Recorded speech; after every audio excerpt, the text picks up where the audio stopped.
If you think people are not making money from shares, you are absolutely wrong. Welcome to Monday Money Moves. I'm Michael Abayomi, also known as Spring Boss, and of course I'm the Group Managing Director, CEO, Assets and Equity Group. Assets and Equity Group is a leading and foremost investment banking firm in the heart of Victoria Island and Lagos Island, Nigeria, and other major cities of the world. Today, we will be walking, or I'll be taking you on a journey into the world of equity investing. This week, we will journey through the world of equity investing, navigating through the highs, the lows, the do's, the don'ts, and of course, the never dare of the game. And yes, I call equity investing a game because in my opinion, it's actually a game with purely speculative nature. That is, it is quite volatile and that makes it really risky. However, just like any other game, it can be mastered. Football is a dangerous game. People get injured during the game, people win, people lose, but it's all part of the game. So what is equity investing? Or say, what exactly is equity in itself? Equity basically means a share of something. Take for example, a platter of pizza with several slices around it. You know, if you take one slice, you take a share of that pie. And so that's exactly what equity means in this context. Equity investing simply means buying shares of an establishment or of a company, and this automatically makes you a co-owner of that company. There are two types of equities that anyone can invest into. Number one, the listed equities. Two is the unlisted ones, okay? That is the unlisted equities.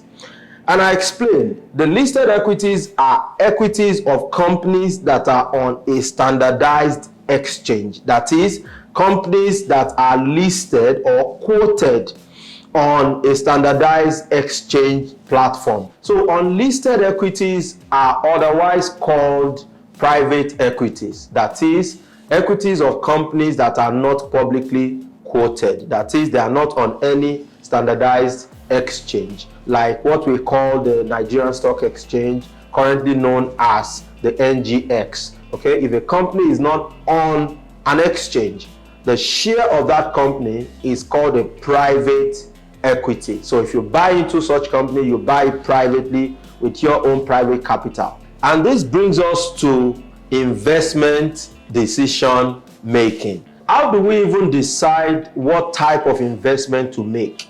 That is, how do you sit in your house or in your office and decide that today you want to buy a stock of a company, or you want to invest in some other commodities, or you want to invest in some real estate, or you want, all kinds of investment decisions. How do you come up with such investment and you are sure that that is the right decision? I mean, in all honesty, we are all daily faced with myriads of opportunities and investment options to choose from. So the big question is usually like, how do I know which option is the right option for me? And there are three things, or let me say that there are three key factors that must be considered to ensure that the investment decision you are making is the right one. So number one factor is your personal investment horizon. And when I say investment horizon, I mean how long do you want to invest for? How much time can you give? Or how long can you leave that money in an investment position without touching? This comes with some level of perseverance and discipline. Okay, number two will be your risk appetite.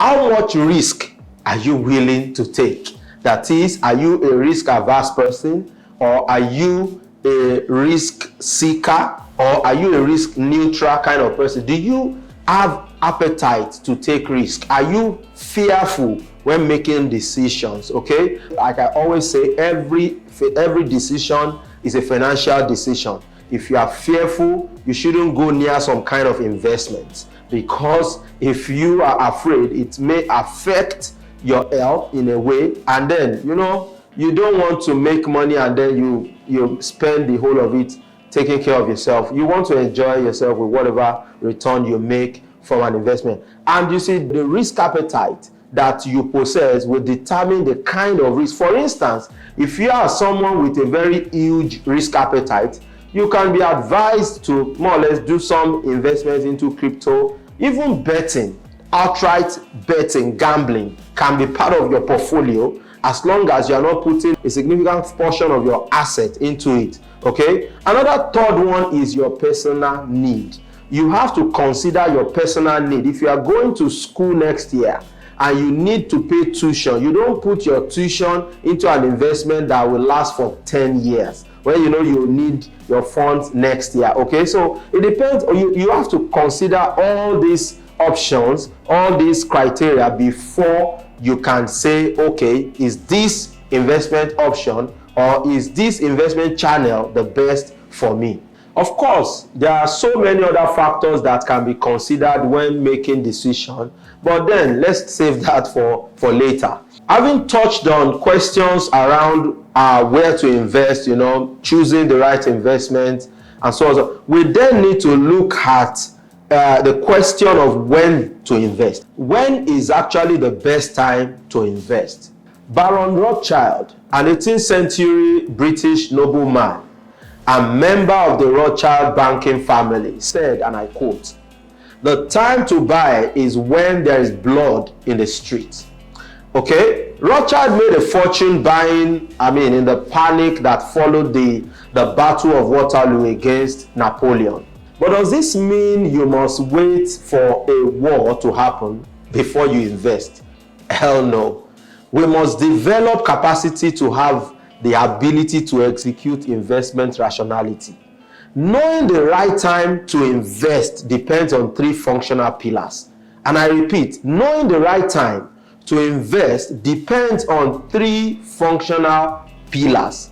Your knowledge of the past, very fundamental. Your knowledge of the present, very key. And your knowledge of the future is absolutely indispensable. So your knowledge of the past will tell you what had happened, and the people at present who invested in the past, who are currently enjoying the fruit of their previous investment, will tell you what position to take so that you can be part of the people that will be happy, or that will be happier, or that will also benefit from the fruit of such investment in the future. So you watch the people who have done it in the past, you watch the trajectory, and then you take your position based on that, so you can also tap into the benefit of tomorrow. It's all about past, present, and future.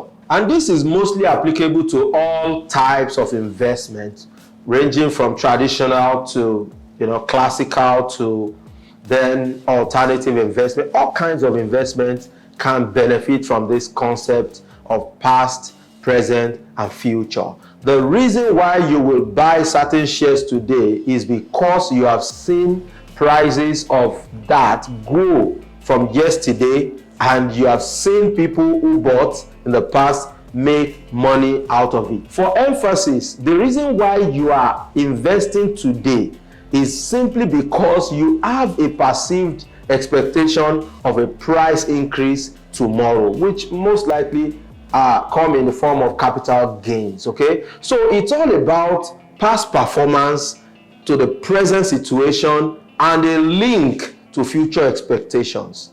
Finally, we must answer the question of how do we invest. Okay, if you know where to invest, you know when to invest, and now you must find a way to make that investment. So equity investing generally is a unique environment. It's not like land, it's not like commodities that you just get a merchant that sells and then go after it and pick it up. Okay, it's a systematic structure that involves some technical expertise, ranging from some multidisciplinary endeavors that will help you make the right decision, and then the right approach to get it done.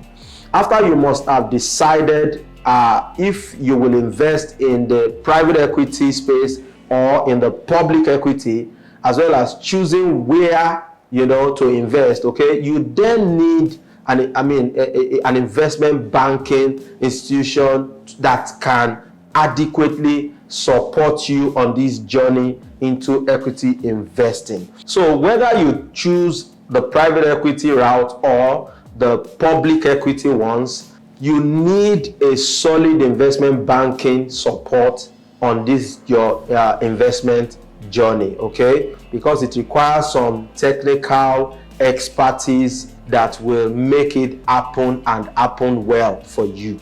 So an investment banking firm, or let's say an investment banking institution, will guide you through the process of making that investment in your own choice, okay, wherever you have decided to do. The investment banking will guide you into, if it is a public equities you are interested in, the investment banking firm will guide you through the appropriate exchange, the standardized exchange that does or that handles the transfer or the transferability of such equities within the platform. Even if it's a private equity space, you can either go ahead and invest directly into the firm yourself, but then you can easily run into some errors and some issues may emanate as a result. So it's always advisable to go along with your investment banking support, investment banking partner, or your investment banking. We at Asset and Equity Group, we do loads and loads of private equities transaction day to day, okay? So we have loads of expertise, quality, professionalism that can guide you through your journey into equity investing, because there's still so much money to be made in equity investing. So guys, that'll be all for this week's episode of your favorite finance plug, the Monday Money Moves. Join me for the next, which is the top news session. So guys, welcome to the top news session of your favorite finance plug. Our top news for this week is from the Economic Times. Rally in equities takes the shine off gold investment. What does this mean? The world is tilting towards equities. Day in, day out, people are tilting towards equities. And when people tilt towards equities, what does it mean?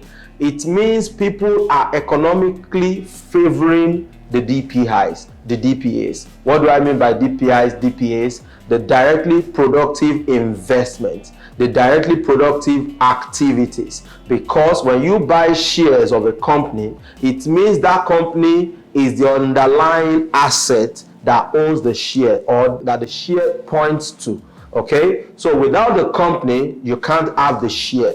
Okay, that means that company is engaging in an activity, in a business activities that has grown to some level that has now warranted it or made it possible for you to buy a share in it. That company, look at it this way, that company must employ people, that company must engage contractors, suppliers here and there, meet their short-term obligations. And when you buy a stock of that company, what it means is you are also contributing directly or indirectly to the economic activity of your nation.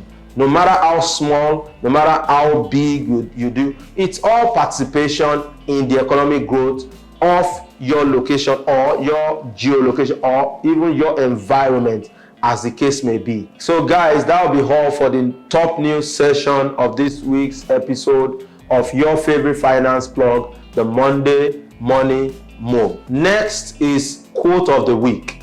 Guys, this is the quote for this week's episode of your favorite finance plug. In the world of investing, you can only be as rich as your level of knowledge. You see, in this investment space, okay, there is nothing that beats knowledge in it. It's a knowledge-driven space. It is what you know that you can execute. Nobody becomes rich in the finance space, in the financial space, by accident. People take targeted, calculated risks, and they execute transactions that launches them into whatever they become. Okay? The biggest asset or the biggest investment anyone can make when it comes to finance is the knowledge. Information is easily convertible to cash in this space. What you know will command what comes to you, and that's it. Thank you for joining me on this episode of your favorite finance blog.